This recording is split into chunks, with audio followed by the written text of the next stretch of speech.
class we are going to discuss energy flow. Now all of you know that sunlight is the ultimate source of energy for all the ecosystems that persist on Earth. Okay, exception would be deep sea hydrothermal vent, but then otherwise all the ecosystems are run by solar radiation. Now this is a flow diagram by which you can understand how surprisingly only a very little bit percentage of solar radiation or incident solar light is going to be capable for running all the ecosystems. Okay, let's begin. See, incident solar radiation, that is the 100% of total solar radiation that's falling onto us. Out of that, more than 50% is anyways getting absorbed by gases or water vapor, reflected by clouds, or are scattered by the dust particles. So more than 50% of solar energy is not even able to reach out to us. Okay. Now around you can say less than 50% would be then which is falling directly onto us or is coming onto or inside the Earth's atmosphere. That part would be referred as SPAR, photosynthetically active radiation, which you have learned very well in the chapter photosynthesis, isn't it? So photosynthetically active radiation is less than 50%. Alright. Now out of that again, energy loss is going to occur while it is traveling through the Earth's atmosphere. It will be again undergoing certain kind of huge energy loss, which will again constitute 45 to 49% of the total solar radiation. Alright. So finally, how much is getting captured in photosynthesis is, that means the GPP. Okay, gross primary productivity. You remember the term, right? So gross primary productivity that is finally available to the plants for photosynthesis is only 1 to 5% of the total solar radiation. Out of that, again, the plants, while they are undergoing photosynthesis or while they are trying to undergo certain kind of metabolic reactions, 0.2 to 1% of that is also lost as respiratory loss. Alright. Finally, NPP, net primary productivity, that is left would be 0.8 to 4%.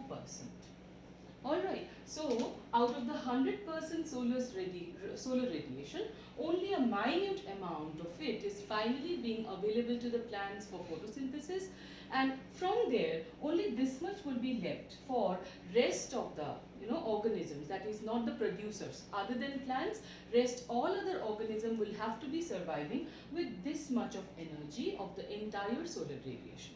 Isn't it surprising? Right?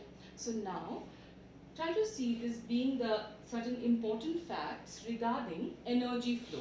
These are very important statements which are very important for you to understand the law of thermodynamics, or also to understand how energy flow occurs in any ecosystem. See, energy does not remain trapped in one organism. In a single organism, of course, the energy that is present, it's not going to remain entrapped forever.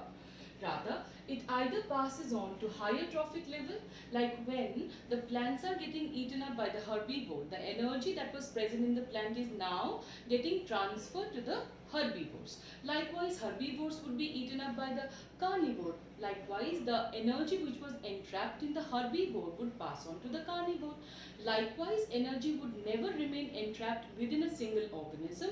Rather, it will be constantly moving. Okay? So see, it either passes on to the higher trophic level or becomes available to the decomposers after the death of the organism. Now, that is in case of top carnivores. You know that top carnivores are not eaten up by any other organism. So, for them, whatever energy would be installed in their body, that would only be released after their death, and that would become available to the decomposers or detritivores even. Okay? Now, so energy flow is always unidirectional. This is very important. Energy flow is always in an ecosystem going to be unidirectional. It will always move in one direction. Alright, like this. Solar radiation, further the energy would be entrapped by the producers.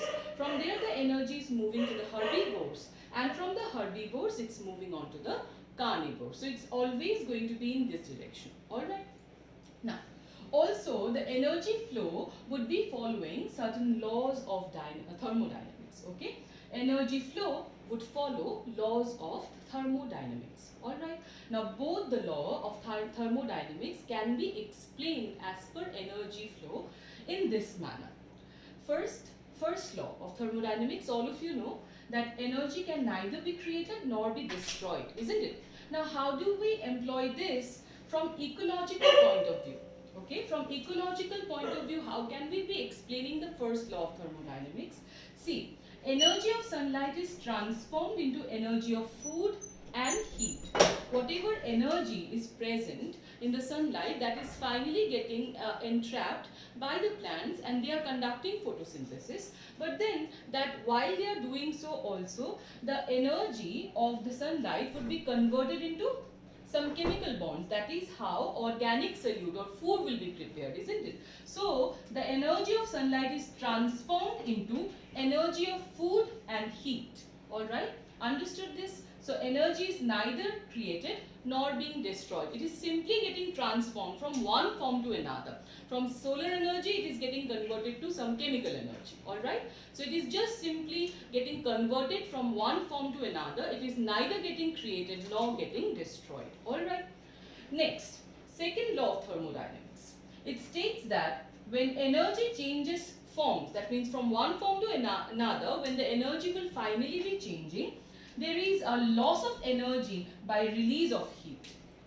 Whenever energy will be converting into some other forms, every time it will be transformed, amount of energy will be reduced or it will be lost in the form of heat. So that's going to happen because it happens when energy is transferred between the trophic levels. So see, if these are the trophic levels, right? Energy is flowing within them. So solar energy or solar radiation being the maximum, now when it is converted to the level of producers, when it is being moved to the producers, a little bit of energy will be lost because the producers will themselves use it and they will undergo some respiratory loss. Alright. Further, the little bit of energy that is stored in the producers will now be transferred to the herbivores. In the herbivore again, while the energy is getting transferred, the energy would further get reduced. Alright. And very little amount of energy which will be finally that will be stored in the herbivore would pass on to the carnivore. So every time energy is getting transformed from or converted to one from one form to another, the energy would keep on getting dissipated in the form of heat. Alright. So these being the two laws of thermodynamics by which also ecologically you can understand the energy flow. Alright, I hope all of you are clear about it. So mainly what you need to remember is that first of all, solar energy is the ultimate source of energy. Alright, and in an ecological or in an ecosystem, energy will always be dissipated or it will be always transformed from one form to another. It will always keep moving unidirectionally, and while it do so, while it moves from one form to while it is moving unidirectionally, energy will constantly keep on changing its form. It will keep on getting converted from one form to another. And while that happens as well, energy will be continuously dissipated or released in the form of heat. Is that clear? So this being regarding our discussion regarding energy flow. Next, let us discuss regarding food chain. Now let us discuss regarding food chain. Okay. So first of all, see, it is the sequence of living organisms which involves transfer of food energy from producers through a series of organisms with repeated eating and being eaten. And that's what is called food chain. So in simple words, you can say that food chain is a series of living organisms which are related to one another by a single relationship, that is who eats who. Here, one of the organism would be eaten up by the other.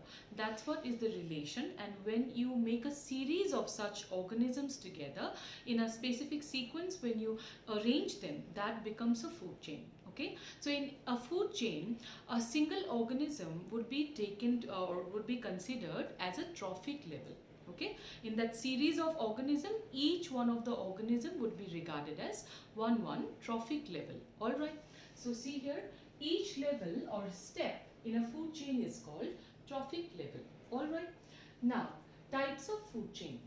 Mainly, we are going to discuss three types of food chain here. The first one being the most common, which I think all of you remember, that is grazing food chain. Grazing food chain or predator food chain. Grazing food chain or GFC, it starts with the plants, okay? It starts with the autotrophs, alright? So see, it consists of producers, consumers and decomposers, which will be arranged as per a sequence, and the source of energy is the sun. Of course, it would be sun being the ultimate source of energy, isn't it?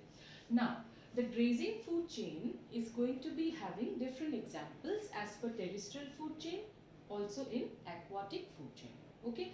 So terrestrially, the important or a very important example would be grass, which is PP means primary producer or trophic level 1, T1, okay?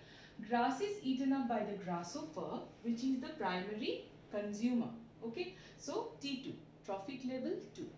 Likewise, grasshopper would be eaten up by the frog, that is secondary consumer, okay? Secondary consumer, or the level is T3. Frog is eaten up by the snake, which is going to be tertiary consumer or T4, alright, trophic level 4. And finally, the snake will be eaten up by the top consumer or T5, that is eagle. So grass to grasshopper to frog to snake to eagle. This is a very ideal grazing food chain. In grazing food chain, what mainly you need to remember is that grazing food chain starts with grass or starts with autotrophs. Alright, grazing food chain after all, isn't it? So it would start with the producer, it will start with the autotroph, or in short, it will start with grass.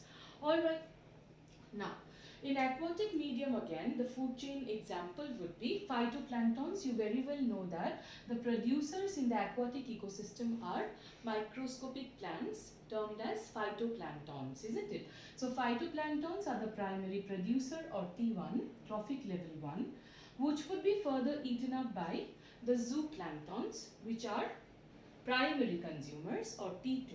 Likewise, the zooplanktons would be eaten up by the small fish, secondary consumer, and small fish by the large fish, that is tertiary consumer or T4. Alright, so phytoplanktons to zooplanktons to small fish to large fish. This is a very important example, or rather the most ideal example of aquatic food chain under the grazing food chain, GFC. Alright, do remember, GFC is the most important form of food chain that goes on in the aquatic ecosystem. Alright, now detritus food chain, our second category or the type that we are going to discuss is detritus food chain. So in simple way, how will you remember? Just like I told you, grazing food chain means it starts with grass or it starts with plants. So likewise, detritus food chain or DFC, it starts with detritus, that is partially decomposed dead organic matter is going to be known as detritus, isn't it? So any food chain that starts with detritus is going to be termed as DFC, detritus food chain. Alright, so see, it begins with detritus or dead organic matter. So example will be, of course, detritus, the first trophic level. Detritus is eaten up by the detritivores, that is earthworm or termites, isn't it? So earthworm. Earthworm will be eaten up by a sparrow, and likewise sparrow would be eaten up by a falcon. So this food chain which starts with a detritus is going to be referred as detritus food chain.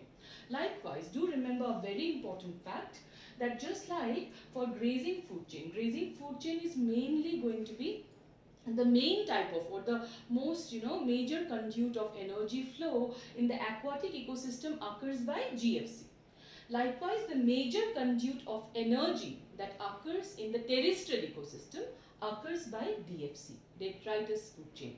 So mostly what I am trying to say is GFC is mostly important for aquatic ecosystem or mostly prevalent. Likewise, DFC is mostly prevalent in terrestrial ecosystem. Alright, fine. The third and the last category or type would be parasitic or auxiliary food chain. Here what you need to remember is that just like GFC, it starts with grass. Likewise, DFC starts with detritus. Likewise, parasitic food chain, it doesn't start with parasite, it ends with parasite. So here what would happen is that in such food chain, the size of the organism, okay, would keep on reducing as you move up in the food chain. Okay, like in grazing food chain or detritus food chain, the size of the organism is increasing, isn't it? It is gradually increasing the size. But here it would reduce. It will be exact opposite. So we should say that parasitic food chain, it ends with a parasite. So see here, size of the organism finally reduces at higher trophic level. Likewise, that is the parasite. Example would be a tree, a single tree, which houses 100 herbivorous birds, and each herbivorous bird in its body may have thousands of lice and bugs, which are parasites, isn't it? So it is ending with a parasite, so parasitic food chain. Is that clear?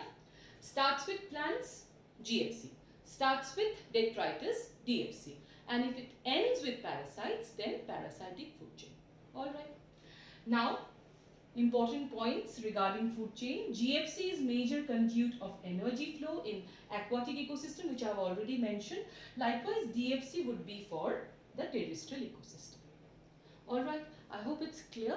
So next we'll discuss food wave.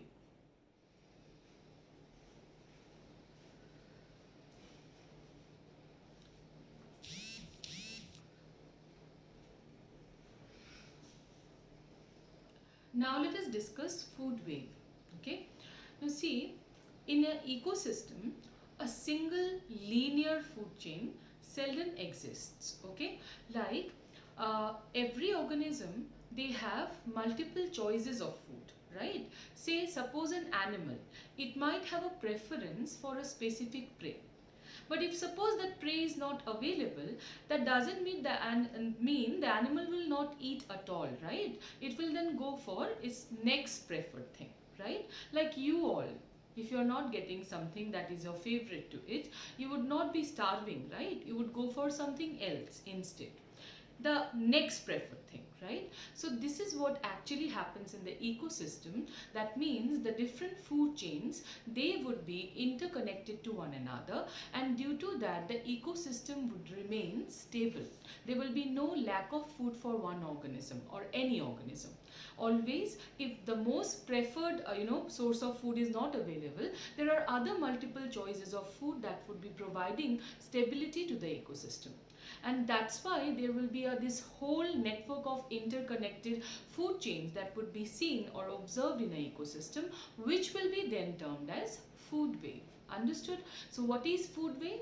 As per the definition, a network of interconnected food chains would form food wave. It provides stability to the ecosystem. Okay, so let's see this.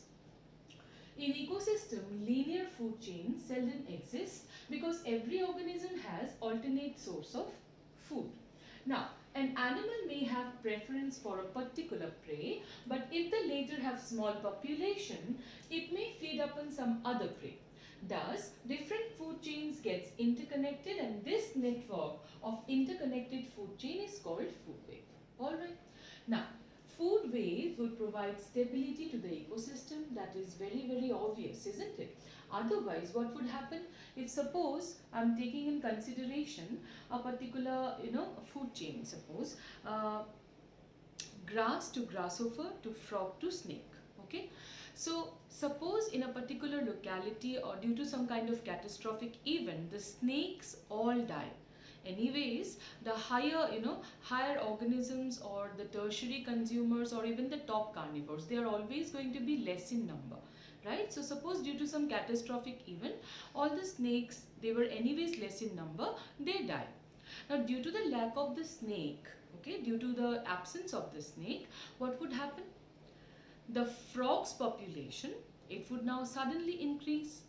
And when the frogs population would be uncontrollably increasing, they will feed upon all the grasshopper that would available in the ecosystem. Due to that, soon the grasshoppers would be amiss, they would not be present anymore, all of them would be eaten up. And due to grasshopper not being present and the frog being not having any alternative source of food, because I'm talking about a situation when food wave does not exist. So in that case, frogs will also not have any alternative source of food. So frogs will also eventually die.